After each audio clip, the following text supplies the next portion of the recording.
दूसरे को परेशान करेंगे तो खुद भी परेशान रहेंगे, दूसरे को खुश रखेंगे तो खुद भी खुश रहेंगे ज़रूर इंशाल्लाह।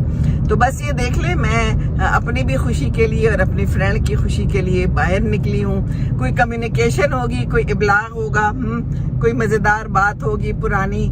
जब हम बैठते हैं ना तो हम बिल्कुल बच्चे बन जाते हैं।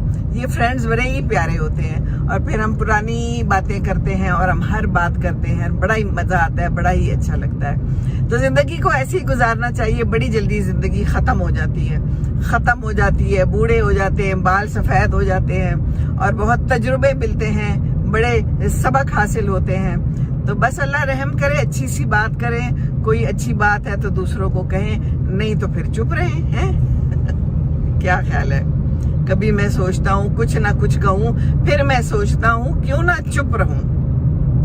तो बस सोचिए ज़रूर। सोचना बहुत अच्छा है, सोचने से ही कोई अकल आती है।